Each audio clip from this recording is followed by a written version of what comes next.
Гласот на Америка на македонски. Преку една деценија вашиот прозорец кон САД. А сега, директно од студиото во Вашингтон. Добро вечер. Ова е ТВ журналот Newsflash на Гласот на Америка на македонски. Со вас во оваа емисија ќе биде Јане Бојаджиевски. Загинати во протестите што веќе втор ден траат во Афганистан. Повеста дека силите на НАТО не соодветно постапиле со примероци на Коранот. Со ова ги започнуваме вестите. Најмалку 4 лица загинале кога афганистанската полиција отворила оган врз стотици гневни демонстранти на вториот ден од протестите во Кабул и Џалалабад против силите на НАТО за несоодветно постапување со Коранот. Според непотврдени медиумски информации, војниците во базата Баграм сакале да се ослободат од извесен број примероци на муслиманската света книга со тоа што ќе ги запалат.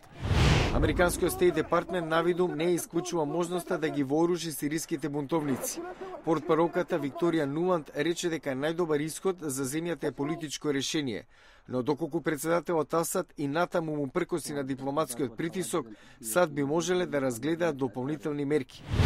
Вечер на блузот на авенијата Пенсилванија број 1600. Председателот Барак Обама во дует со легендата Би.Би. Кинг отпеа дел од незаборавната нумера Let's Stay Together на гала вечерта во Белата куќа посветена на музичкиот правец. Ова беше супер состав на музичари, меѓу кои блуз легендата Бади Гај и пејачот на Ролинг Стоунс Мик Джегер. Редица нови извешти индицира дека американската економија се опоравува од најтешката рецесија во последните децении. Каква е улогата на малите бизниси во ова? Ве носиме во една таква компанија во Нью Џерси. Фелиша Грасо ја отворила продавницата за слатки Софија пред 2 месеца. Во слатките гледа символ на подобри времиња за потрошувачите. Се работи за нешто конкретно, опипливо. За луѓето кои западнале во тешка економска состојба, слатките не се скапи. Продавницата со двајца вработени е една од 14 на приземјето на новата стамбена зграда Хамилтон Сквер. Изведувачот на проектот Пол Силверман вели дека благодарение на објектот биле отворени 150 работни места, но и стотици други поврзани со нив. FedEx доставува до објектот, мијачот на прозорци доаѓа секој ден, мајсторите го поправаат системот за ладење. Силверман имал среќа. Зел заем пред финансиската криза во 2008-та. Вели банките дури сега започнуваат повторно да поземуваат. Не е како 2005-та и 2006-та со тогашните каматни стапки, но банките повторно нудат, што е извонредно. Сем Стовал, стручњак за инвестиција од Standard & Poor's, наведува дека банките сепак се многу внимателни. Банките нудат заеми само на лица кои имаат безпрекорна кредитна историја. Според Стовал, и собствениците на бизниси се внимателни кога бараат нов кредит, поради се уште високата стапка на невработеност и економската неизвестност во странство. Па сепак додава, на потрошувачите им е доста од воздржаност. Може би затоа на Фелиша Грасо добро и оди бизнисот. Не мора да потрошите многу пари за да бидете задоволни. Во целата слика за заживување на економијата, слатките на Грасо може би играат минијатурна, но потрошувачите, сладокусци би рекле вкусна улога. Двете главни политички партии во САД, Демократската и Републиканската, трошат значителна сума на пари за претседателските избори. Финансирањето на кампањите е посебно регулирано со закон, за да бидат одговорни и транспарентни. Од серијата Како избира Америка, говориме за парите што се вложуваат во трката за Белата куќа. Најскапата адреса за живење во САД не е во Манхетан или пак во Холивуд, туку во Вашингтон. Број 1600 на авенијата Пенсилванија, Белата куќа. Сегашниот станар Барак Обама собра речиси $750 милиони во 2008 за победата на претседателските избори. Во 1992 двете партии од донации собраа вкупно $135 милиони.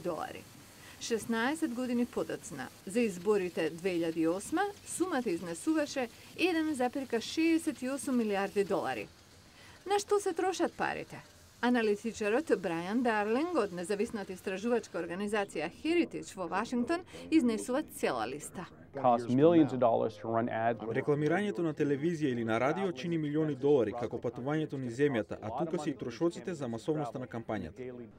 Во 1970-те, Конгресна регулаторна агенција, наречена Федерална изборна комисија, или ФИЦ, со двојна цел – одговорност и транспарентност во изборната кампања, како што вели незината комесарка Синтија Бајерли.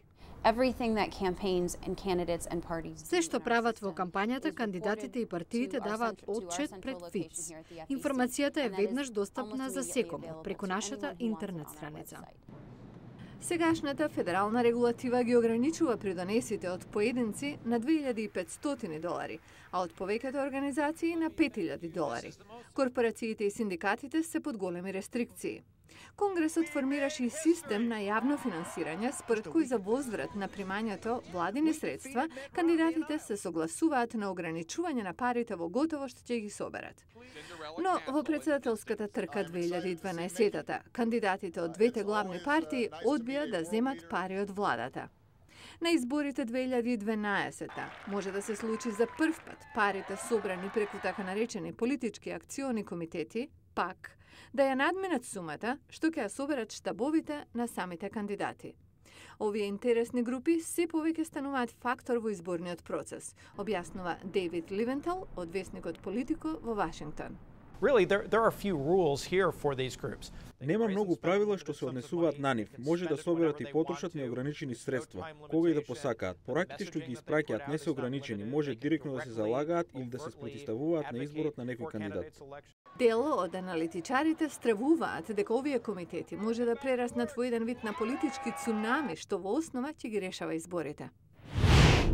Сеизмолози предупредуваат дека земјотрес со силен интензитет ќе го погоди Токио во блиска иднина. Јапонските власти се обидуваат да се подготват што е можно подобро за ваквата евентуалност.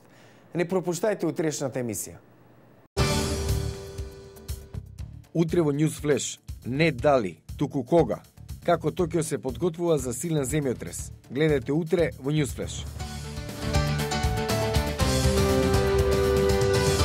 Го гледавте News Flash на гласот на Америка на македонски. Јас сум Јане Бојаджиевски од студиото во Вашингтон.